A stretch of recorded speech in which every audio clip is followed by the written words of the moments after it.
बिस्मिल्लाहिर्रहमानिर्रहीम। अस्सलाम वालेकुम नाजरीन, लाइव डॉक्टर शाहिद मसूद के साथ मैं हूं नाला अली। नाजरीन, अदम एतमाद की कामयाबी के बाद शहबाज शरीफ साहब और शाह महमूद कुरैशी साहब ने कागजात नामजदगी जमा करा दी हैं, जिस पर कल वोटिंग होगी, जबकि PTI ने कौमी असम्बली से इस्तीफों का ऐलान किया है। इस समय दिन भर जो अहम डेवलपमेंट्स रहे उन पर बात करेंगे। हमारे साथ स्टूडियो में मौजूद हैं डॉक्टर शाहिद मसूद। अस्सलाम वालेकुम डॉक्टर साहब। वालेकुम जी, आपको सर, वज़ारत उज़्मा की वोटिंग कल होने जा रही है, जिस पर वज़ीर आज़म साहब इमरान खान साहब ने जो है कहा है कि वो इस्तीफ़े देंगे, जो वज़रा हैं साबिक़ वज़रा समेत। क्या समझ रहे हैं, सियासी मंजरनामा क्या बनने जा रहा है और मुस्तकबिल आप पाकिस्तानी सियासत का क्या देख रहे हैं? देखिए जी, आज तो ऐसा है कि आज का बड़ा तारीखी दिन है और उसकी वजह यह है कि आज यानी कल जब हम गुफ्तगू कर रहे थे तो हम नए पाकिस्तान में थे और कल जब हम गुफ्तगू कर रहे होंगे इंशाअल्लाह तो हम पुराने पाकिस्तान में होंगे। पुराने पाकिस्तान में होंगे। तो आज जो है वो हम नए और पुराने पाकिस्तान के दरमियान कहीं फंसे हुए हैं, ठीक है, बहसीत कौम। और अब जो ये दिन बड़ा तारीखी दिन है क्योंकि अब नया और पुराना मतलब है कि पुराना जो है वो आगे है और नया जो है वो पीछे है, पीछे चला गया, पुराना फिर आगे आ गया। तो ये एक बड़ा हिस्टोरिकल दिन है। मेरा ख्याल है इसको अब किस तरह से बात की जाए, क्या हो कि लोग जो हैं वो जो मुत्तहिदा हुकूमत कहा जाए ना, अब तो PDM नहीं है जी।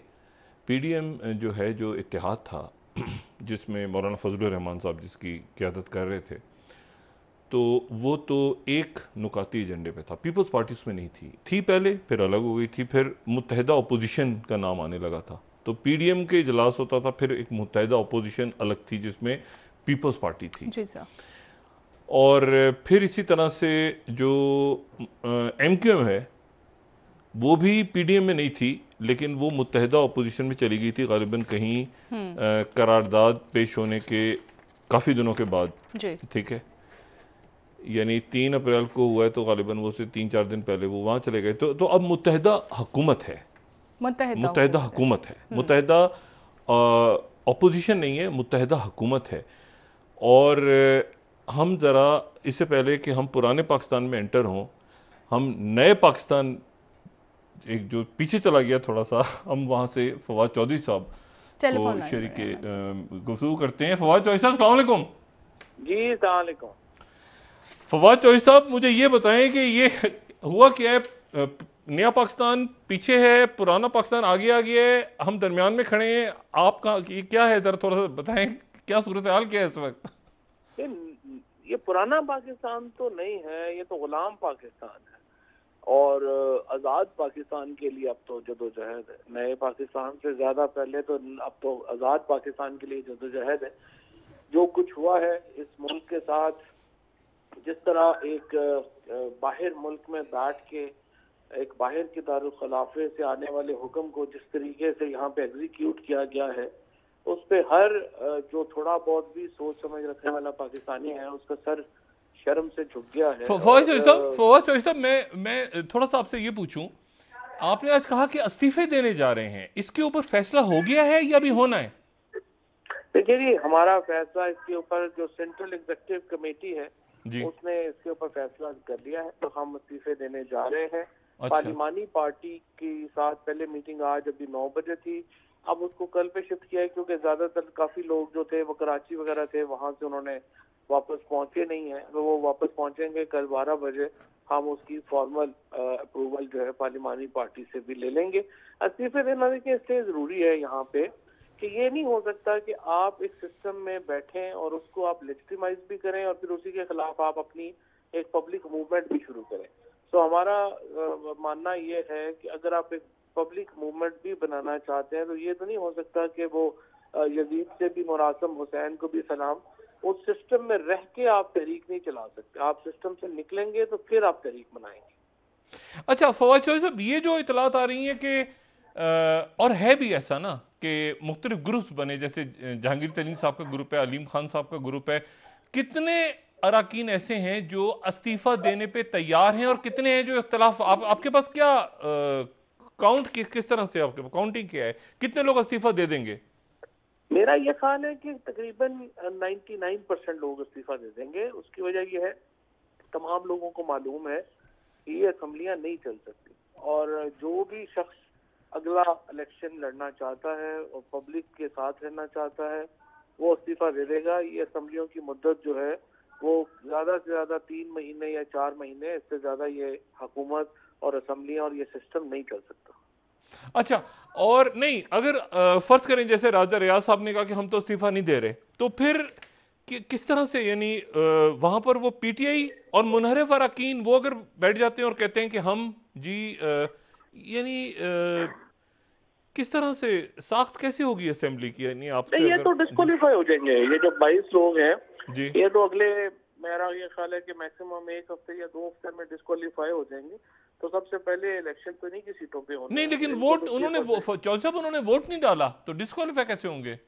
नहीं, वो तो देखिए ना, जब पहली जो आर्टिकल 63A(1) है वो तो कहता है ना, if they resign from the party है और ज्वाइन अनदर पार्टी, तो वो तो बाय कंडक्ट उन्होंने पहले ही कर दिया।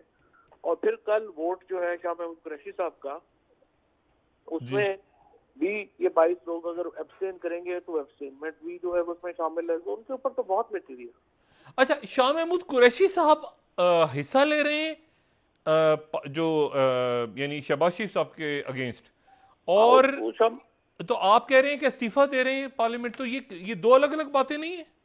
ये दो अलग अलग बातें हैं। उसकी वजह ये थी कि हमने शाह महमूद कुरैशी साहब को इसलिए नॉमिनेट किया था कि एक तो वो शहबाज शरीफ के कागजों को जो है वो चैलेंज कर सकें। अच्छा, जो आज आप देखें कि कितनी शर्मनाक बात है कि पहला हुक्म जो FIA को गया है आने वाले वज़ीर आज़म साहब के घर से, वो ये है कि कल उनके केस में जो फर्द जुर्म होनी है उसको, उसमें कोई आदमी पेश ना हो। अच्छा, और उनके लिए जो हो रही है वो ये है कि उनका जो प्रोसिक्यूशन है उसको रोक दिया गया है कल अदालत में पेश होने से। इस तरह के साहब जो है वो मुल्क के वज़ीर आज़म बन रहे हैं, तो जरूरी था कि उनके कागजात नामजदगी चैलेंज करने के लिए हम नॉमिनेशन करते। और दूसरा ये था कि कल जो है वोट में ये जो 22 लोग जिनका आप कर रहे हैं आर्टिकल 63A में एडिशनल ग्राउंड ये भी हम डालना चाहते हैं, अगर वो एब्सटेन करते हैं शाह साहब को वोट डालने से तो वो भी फिर शामिल हो जाएगा इस मामले में। अच्छा, आपसे आखिरी बात चौधरी साहब, इस्टेब्लिशमेंट के साथ क्या फड्डा पड़ा आपका? एस्टेब्लिशमेंट के अब साथ तो खुल के बात, चौधरी साहब खुल के बात करते हैं ना, अब तो चले, आप गवर्नमेंट चले उधर खुली टुली बात करें, क्या फड्डा पड़ गया? नहीं, देखिए नहीं, कोई हम एस्टेब्लिशमेंट के साथ ना फड्डा डालना चाहते हैं ना था। उसके ग्राउंड जो थे वो काफी लोगों ने कोशिश की है। देखिए अभी तक कभी एक दफा भी वजीर आजम की तरफ से पाकिस्तान में फौज पर या एस्टेब्लिशमेंट या उस तरह के उन्होंने कोई उस पर तनकीद नहीं की। और हम ये समझते हैं कि अगर हम फौज को इस तरह से कमजोर करेंगे या पाकिस्तान को कमजोर करना होगा। So we would not like to comment on that. अच्छा, और कल रात के हवाले से जो गैर मुल्की मीडिया में, उसमें कुछ सच्चाई, थोड़ी बहुत सच्चाई है या बिल्कुल गलत है? क्या आपका क्या जो नहीं, गैर मुल्की मीडिया नहीं, BBC अच्छा, का यहाँ पे BBC जो जी, सेटअप है उर्दू का, वो तो उनको पाकिस्तान की हुकूमत डिमार्च दे चुकी है। उनको फौज की तरफ से जो है वो इतना उनकी चार्जशीट हो चुकी है। ये तो ग्रुप है पूरा जिन्होंने एक तमाशा लगाया हुआ है फेक न्यूज क्रिएट करने का और पाकिस्तान में फैलाने का। और इनका यहाँ पे जो हेड है यासर फारूकी की जो रिपोर्ट है, हर बंदे को पता है कि वो यहाँ पे कैसे काम कर रहे हैं और किस तरह से वो पाकिस्तान के अंदर एक अनारकी फैलाने में मसरूफ है। और ये जानबूझ किस तरह की रिपोर्ट्स क्रिएट की जाती हैं, उनको BBC के नाम पे फैलाया जाता है। और BBC की जो सर्विस थी हमारी, उनके साथ कम्युनिकेशन हो रही थी कि आपने किस तरह के यहाँ पे लोग जो हैं वो यहाँ पे रखे हुए हैं।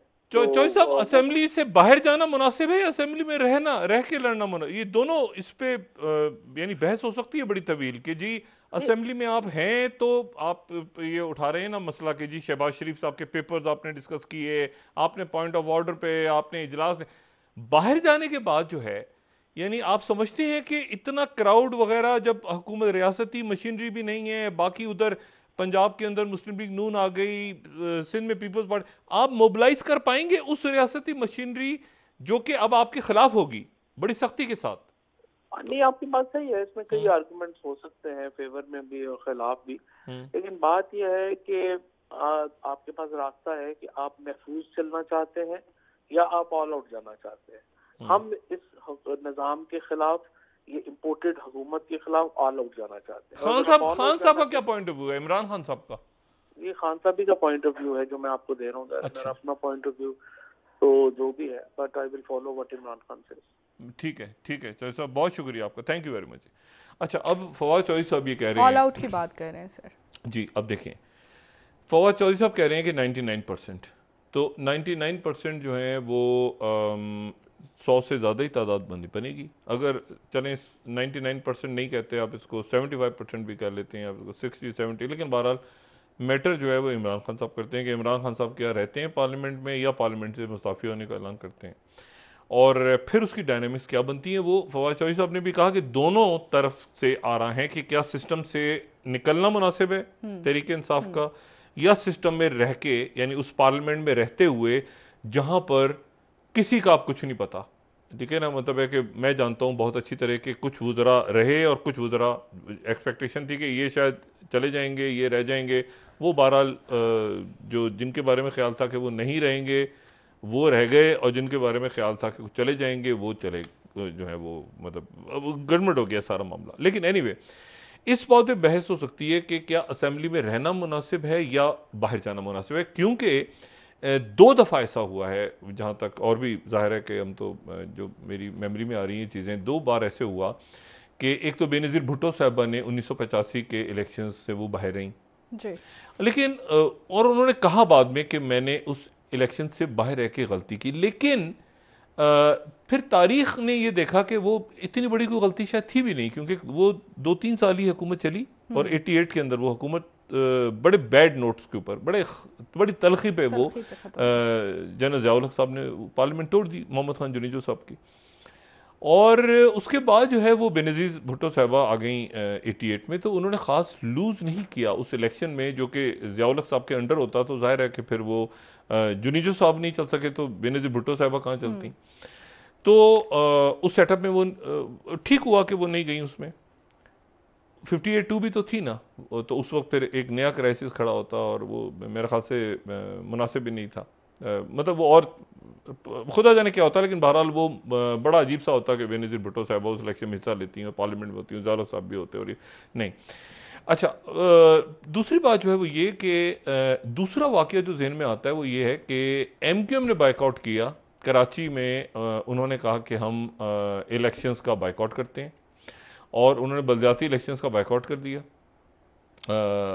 ये 2001 या 2 में जो भी इलेक्शन, जिसमें नेमतुल्लाह खान साहब फिर जीते, और नेमतुल्लाह खान साहब जो है बलदियाती इलेक्शन में जीत के कराची के मेयर बने या नाजिम बने, और कमाल शख्सियत, मतलब ऐसे नेमतुल्लाह खान साहब की पर्सनैलिटी थी कि उस वक्त बानी MQM, यानी यहाँ पे मुशर्रफ साहब, और उसके बाद सिंध में जो है वो जाहिर है कि MQM और बानी MQM लंदन, तो उनके मुंह से ये अगर सुना जाए कि जमात इस्लामी के मेयर की तारीफ वो करें, ठीक है, जो कि बिल्कुल दो, अब समझे कि बिल्कुल ओपोनेंट साइड्स, तो ये नेमतुल्लाह खान साहब की खिदमात जो हैं वो हमेशा मैं ये सोचता हूँ कि हम उनको कुछ लोग ऐसे जिन्होंने सर्व किया, और शायद उनको हमने बतौर यानी उनकी उम्र जो थी उसके बावजूद उनके पिराना साली और कोई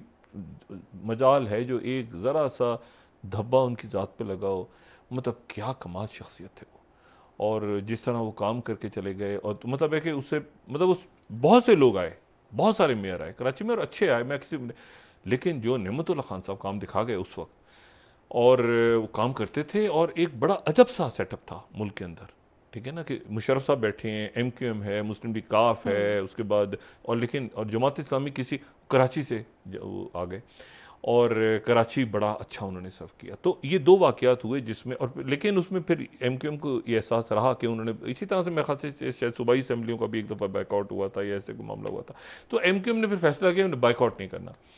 अच्छा, जो इस्तीफ़ा है ना, ये इस्तीफ़ा अब कितने लोग देते हैं कितने लोग नहीं देते, इससे कतई नज़र, यानी अभी हम बात कर रहे हैं नया पाकिस्तान जो इस वक्त पहले पीछे चला गया और पुराना पाकिस्तान जो वापस आ गया, उसमें अभी आते हैं, लेकिन उसमें ये सूरत हाल है कि उसमें ये बात इंपॉर्टेंट है कि इस्तीफा अगर देते हैं तो कितने लोग देते हैं।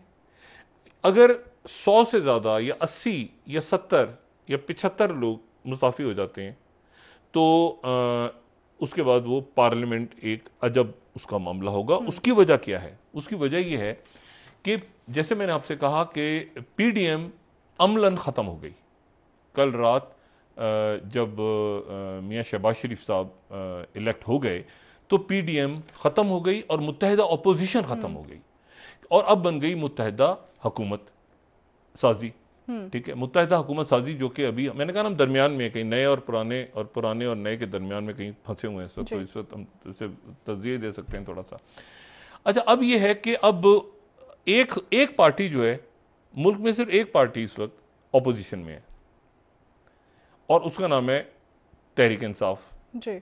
बाकी तमाम जमातें जो हैं वो हुकूमत में या ऑपोजिशन में है, मतलब किसी ना किसी अंदाज में ऑपोजिशन में है ना। देखें, जैसे जमात इस्लामी है तो जमात इस्लामी भी तहरीक इंसाफ की तो ओपोनेंट है ना, तो वो चले उस मुत्तहिदा अपोजिशन का हिस्सा नहीं है, लेकिन लाजमी तौर पे कहीं ना कहीं सिराजुल हक साहब और शहबाज शरीफ साहब रब्ता करेंगे, बड़े अच्छे ताल्लुकात रहे हैं।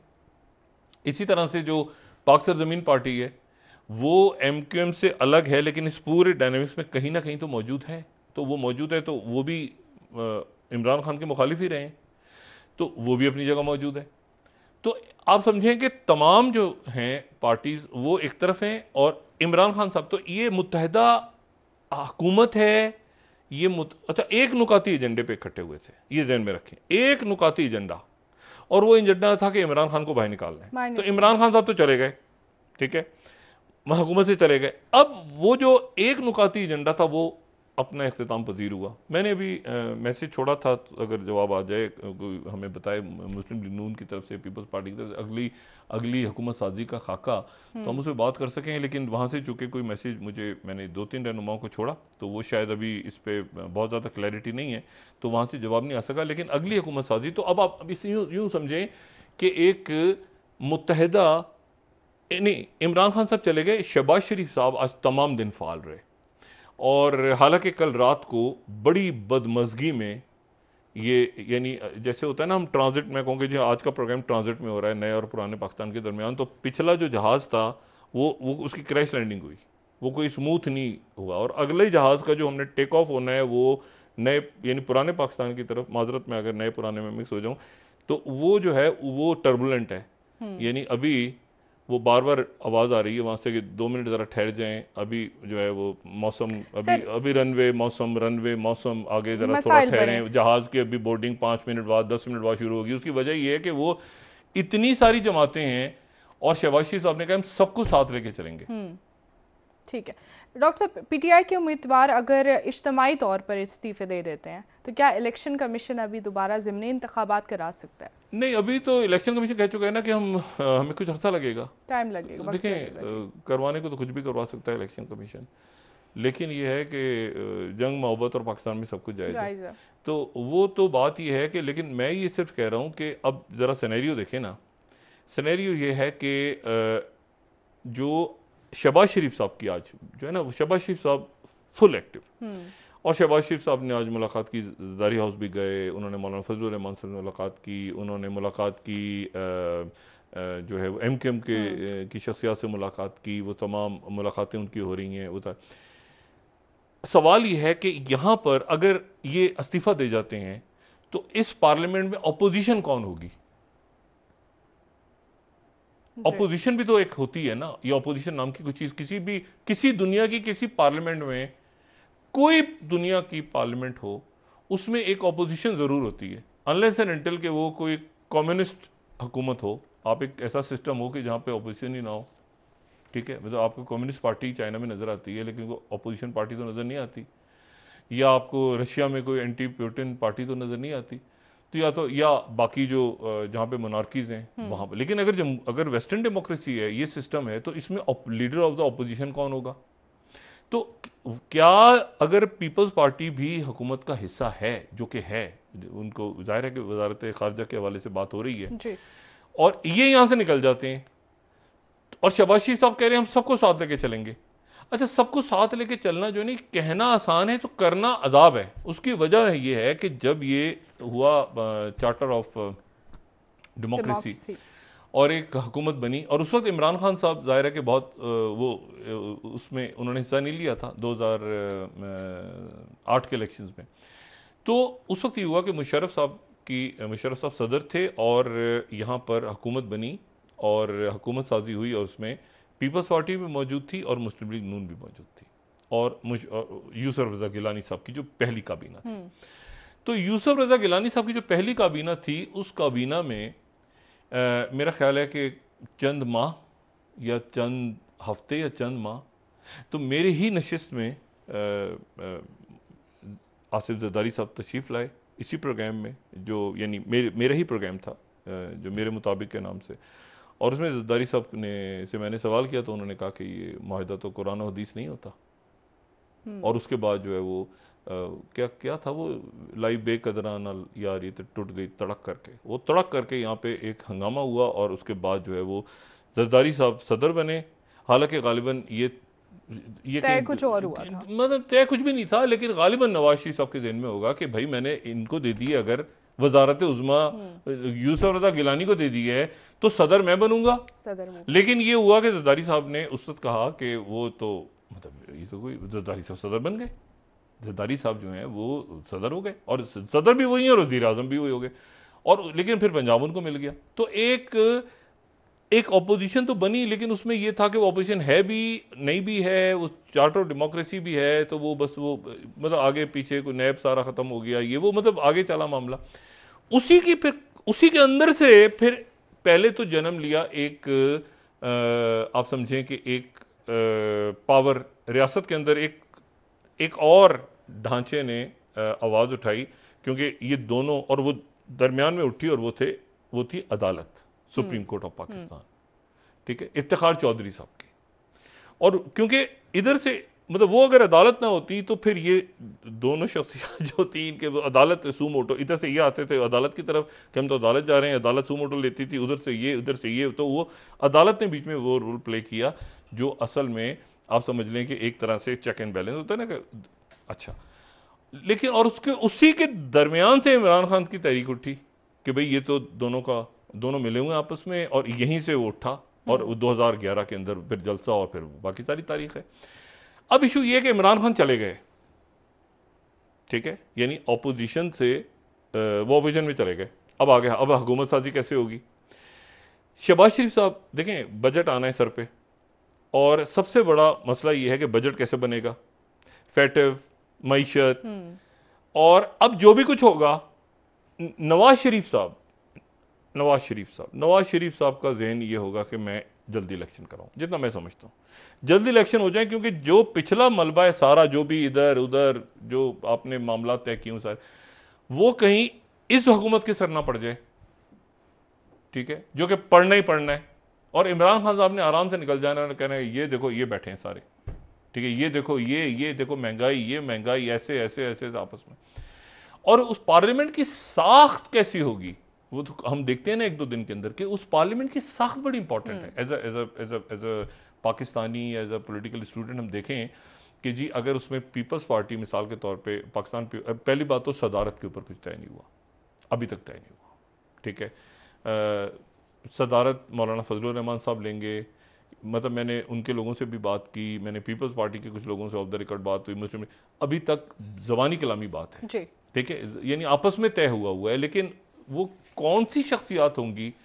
क्या बिलावल भुट्टो जरदारी साहब वजीर खारजा बनेंगे, वो चेयरमैन है, अच्छा वो तस्दीक तरदीक, लेकिन वो उसमें उसको जेलिन कौन करेगा, उसको, ये इंपॉर्टेंट पोर्टफोलियोज है ना, मतलब ये तो हम कहें कि चलें ठीक है इस्टेब्लिशमेंट सियासत में नहीं है और ये खुद बहुत, ऐसा नहीं होता। मतलब वजारत खारजा एक बड़ी इंपॉर्टेंट पोस्ट है, तो अगर उस पर वो पोस्ट अगर शहबाज शरीफ साहब खुद वजीर आजम रहते हैं और वजारत खारजा वो दे देते हैं पीपल्स पार्टी को, तो वो खुद प्रोएक्टिव, उनके ताल्लुका चाइना से, टर्की से, अरब कंट्रीज से, वो खुद मतलब उनका अपना इंटरेक्शन बड़ा अच्छा है शहबाज शरीफ साहब का। लेकिन इशू ये है कि मिफ्ता इस्माइल साहब ने कहा कि इसहाक डार आ रहे हैं, सबसे मैंने कहा ना मुश्किल वजारत होगी वजारत खजाना। अब जितने इत्तेहादी हैं, बहुत सारे इत्तेहादी हैं, देखिए ना बलोचिस्तान का बहुत बड़ा अख्तर महंगा साहब है, वहां से बाप पार्टी है, इतने सारे वहां से बाप पार्टी है, वहां से शाहजैन बुक्की साहब, उनको किस तरह से सीट्स कैसे मैनेज? मैं आपसे वही कह रहा हूं ना कि देखिए इस वक्त तो मुल्क एक आप समझे कि बड़े माशी बहरान में भी तो है ना, सियासी और आईनी बहरान तो है। तो इस वक्त तो आपको शॉर्ट एंड स्मार्ट गवर्नमेंट होनी चाहिए जो कि इश्यूज को रिजॉल्व करके, और ये वो दौर नहीं है कि 2008 में था या 2011 में या 12 में या 13 में था कि जी आए हुए हैं बहुत सारी वजारतें हैं और मजे से लोग बैठे हैं। ये तो ऐसा वक्त है कि जब आपके क्राइसिस है, इकोनॉमिक क्राइसिस है, लोग क्या सर्व करने को तैयार हैं या लोग मजे ले रहे हैं एक दूसरे से, गवर्नमेंट आ गई तो जी नाच रहे हैं सारे के सारे क्योंकि खुश हो गए हैं और जनाब फायरिंगें हो रही हैं और जनाब जश्न मनाए जा रहे हैं। या और वो जो इमरान खान साहब के साथ, देखिए ना, इमरान खान साहब के साथ जो उनके कानूनी मुशीर हैं, मुझे नहीं पता किसने क्या आखिर में किया, मैं उस पर बात नहीं कर रहा, क्योंकि रात के 3 घंटे टेंस गुजरे हैं, बहुत ज़्यादा कशीदगी रही है इस्लामाबाद में और पूरे मुल्क में। अफवाहें भी थी, कुछ सच था कुछ गलत था, लेकिन ये किस कदर गलत मशवरा था कि जी जिस किसी ने भी दिया कि जी वो अदालत का फैसला ये है कि आप इसको इस सेशन तक कंटिन्यू कर सकते हैं, रात 12 बजे खत्म नहीं होगा तो आप इसको खींचें सेरी तक, आप इसको अगले दिन खींचें 15। ये किस कदर एक गलत मशवरा था। हम चले निकल गए आगे उससे, लेकिन अब देखें वो फिर ये हुआ कि अदालतें बैठ गई रात को कि जी ये तो 12 बजे खत्म हो रहा है। और क्योंकि वो कम और प्रॉपर ये मशवरा जो था कि जी आप, और मैंने उस वक्त भी बात की तो मैं समझ नहीं पा रहा था पार्लियामेंट के अंदर कि ये कैसे इंटरप्रिटेशन हो रही है, क्योंकि ये तो हम तो सारी दुनिया कह रही है कि 12 बजे रात को खत्म हो जाएगी। तीन उन्होंने जब स्टार्ट किया तो उन्होंने कहा आज तसव्वुर करें कि आज 3 तारीख है, तो 3 तारीख है तो 3 तारीख को होनी है ना वोटिंग। तो उस सेशन में नहीं कहा गया था, उसी दिन कहा गया था। तो वो फिर सुप्रीम कोर्ट बैठी, फिर हाई कोर्ट बैठी, फिर रात को एक जो है वो अफवाहें और मुख्तलिफ बातें और कुछ सच कुछ गलत कुछ जो भी हुआ, लेकिन बाहर उस फेज से गुजर गए। अब नुकता यह कि इमरान खान साहब सड़क पर भी आ रहे हैं और गालिबन वो अगर इस्तीफा उनके 100 लोग भी दे देते हैं फर्ज करें जी, या उनके 80 लोग भी दे देते हैं, या वो असेंबली में फर्ज करें बैठे भी रहते हैं, तो मुझे बताएं कि ये वो कहेंगे ना कि ये देखा ये बैठे हैं, ये देखा मैं नहीं। अच्छा, और वो उससे बरी जमा हो गए जो माशी और जो दीगर मामलात हैं, और वो मामलात मैं आपको अपनी कुछ इतलात की बुनियाद पे और कुछ जो है वो यानी करंट सिनेरियो में कि ये अभी तक तय नहीं हो पा रहा कि किसने कौन सी वजारत लेनी है, और इंपॉर्टेंट पोर्टफोलियोज उस वक्त तक नहीं तय हो सकते पाकिस्तान में, इंपॉर्टेंट पोर्टफोलियोज जब तक कि एस्टेब्लिशमेंट ऑन बोर्ड ना हो। मतलब कैसे, मतलब ये तो अजीब सी बात है ना कि हम कहें कि जी वो तो इस्टेब्लिश क्या ये फॉर्मूला जिसपे पूरे के मुस्लिम लीग, अच्छा नवाज शरीफ साहब को सूट करते हैं अर्ली इलेक्शन, नवाज शरीफ साहब और पीपल्स पार्टी को नहीं, पीपल्स पार्टी तो थोड़ा स्टेबल हो ना अभी, पीपल्स पार्टी तो नहीं, लेकिन नवाज शरीफ साहब को अर्ली इलेक्शन सूट करते हैं, और इमरान खान साहब को भी ये फौरी तौर पे से निकल के कि मुझे ऐसे गिराया, वो पब्लिक उनको भी अर्ली इलेक्शन सूट करते हैं। ठीक है, लेकिन ब्रेक ले लेते हैं डॉक्टर साहब जी, अब वक्फा लें। हाँ, इसमें लेकिन के अंदर बड़े इशू, ठीक है, इस पर आपसे मजीद जाने के नए पुराने पाकिस्तान के दरमियान के चंद घंटे हैं तो इसको जरा एंजॉय करते हैं ना नया पुराना पाकिस्तान। ठीक है, फिर आपसे मजीद बात करेंगे नाज़रीन, एक ब्रेक हमारे साथ रहिए।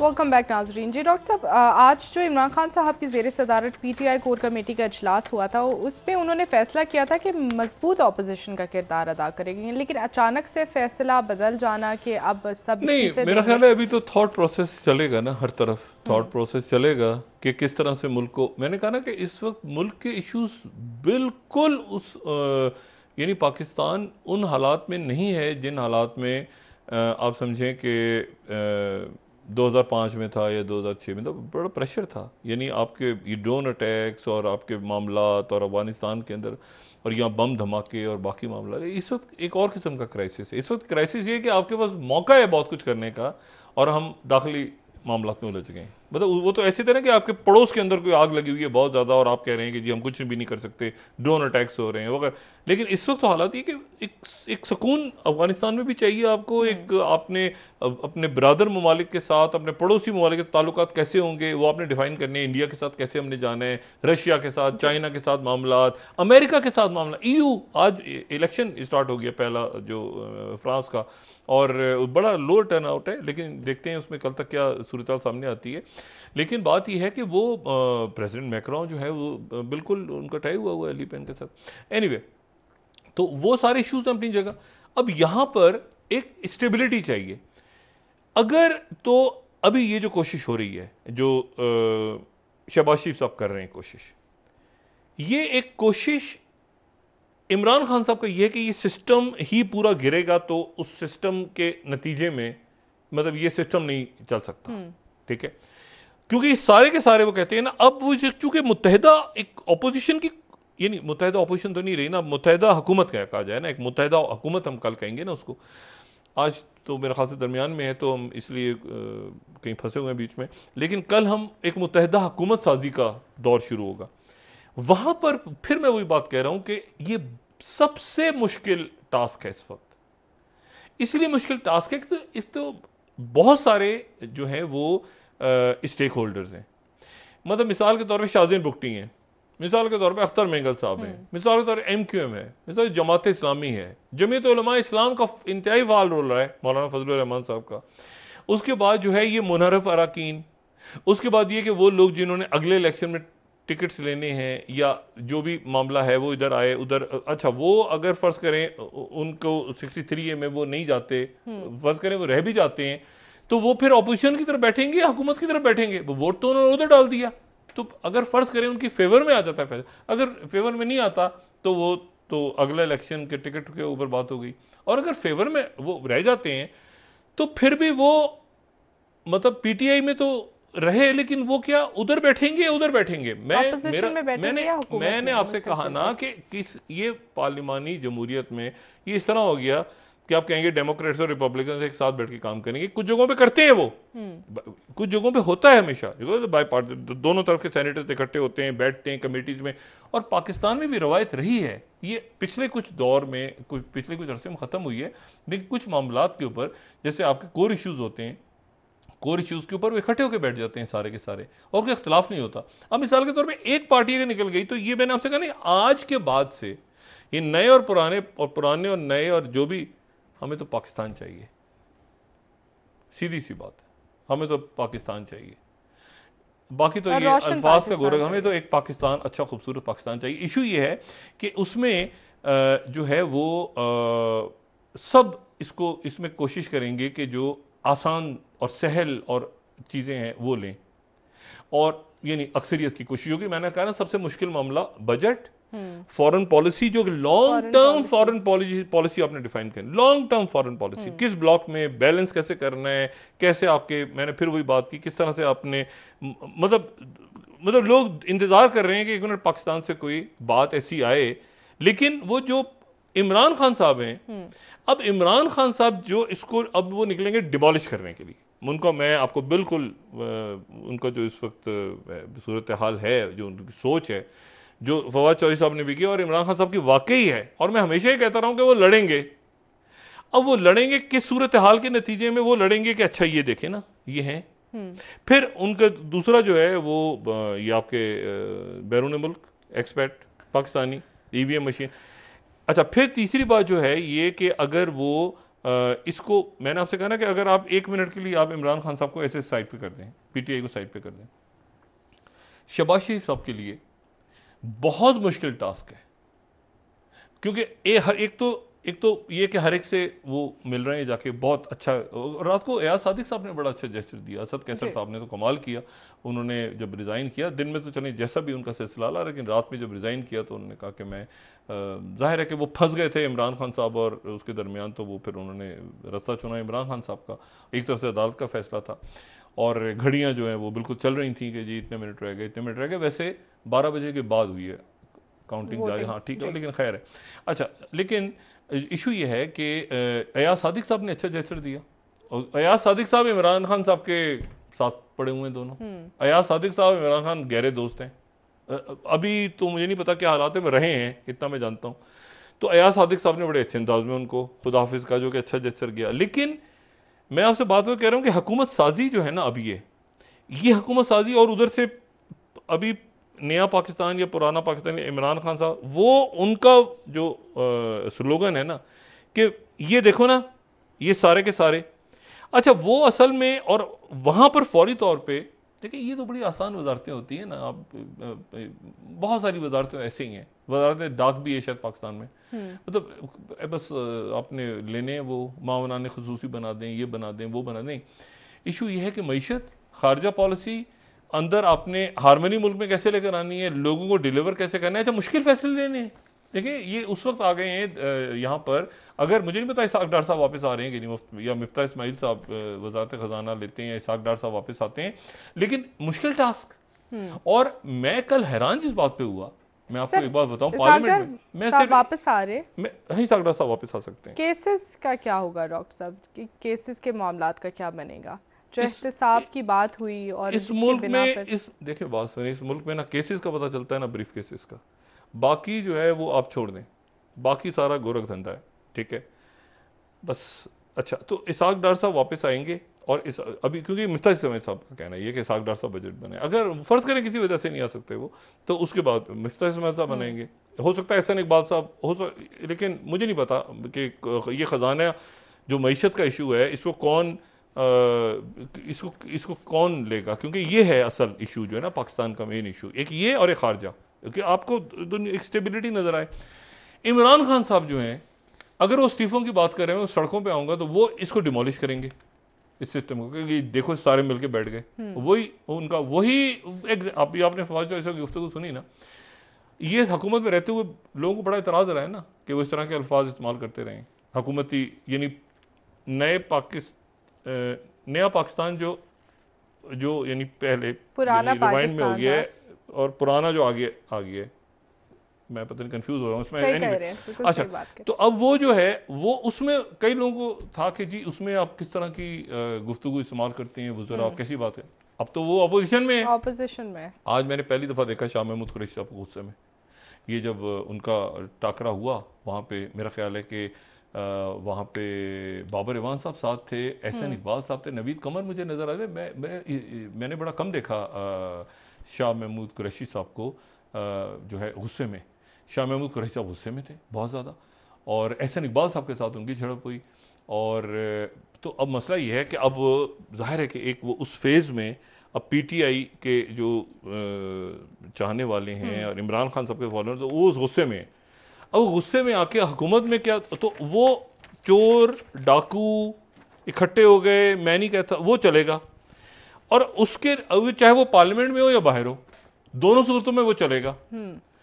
और उसमें इमरान खान साहब तो अब तो इंश्योर करेंगे कि मैं हर इजलास में आऊं, अब तो आएंगे वो ना, अब तो आके बैठेंगे। और कहा है वजीर आज़म, हाँ नहीं देखिए हुकूमत के दौर में कुछ और होता है, वो अपोजिशन, और वो तो ये अब ये इम्तिहान शुरू हो रहा है अब शहबाज शरीफ साहब का, कि शहबाज शरीफ साहब किस तरह से सबको ऑन बोर्ड लेकर आते हैं और ये बात किस तरह समझाते हैं कि, क्योंकि कायदे ईवान वो होंगे कि देखें ये इशूज हैं मुल्क के, ये इशूज हैं मुल्क के, ये इशूज हैं मुल्क के, और उधर से वो कह रहे हैं कि जी कल तो मतलब इनके तो केसेस हैं, ये वो सारा, तो ये सिस्टम मुल्क में देखें स्टेबिलिटी की जरूरत है। अल्लाह करे सारे हमारे काबरीन बैठे और कशीदगी खत्म हो, मुल्क आगे चले। लेकिन ये है कि ये इम्तिहान जो है ये सबका है, अब सर बिल्कुल सबका इम्तिहान शुरू हो रहा है कि हम किस तरह मुल्क को एक स्टेबिलिटी, एक इस्तेकाम की तरफ लेके जाते हैं, जहां लोग बात करें तो कहेंगे यार अच्छा इस तरह से ये पाकिस्तान की पॉलिसी है, ये पाकिस्तान इस तरह कर रहा है, पाकिस्तान ऐसा कर रहा है। लेकिन ये मुझे आज की तारीख में नए और पुराने पाकिस्तान के दरमियान का जो एक वक्फा है, छोटा सा वक्फा, इस दौरान मुझे फौरी तौर पे स्टेबिलिटी होती नजर नहीं आती। बहुत शुक्रिया डॉक्टर साहब। नाजरीन प्रोग्राम का वक्त खत्म हुआ, कल इंशाल्लाह दोबारा आपसे मुलाकात होगी। मुझे नायला अली को उसकी वजह ये कि ऑपरेशन जबरदस्त अभी जारी है। अपना दोस्तों, रिश्तेदारों, गिरदोनवाह के लोगों का सब ख्याल रखिएगा। अल्लाह हाफ़िज़।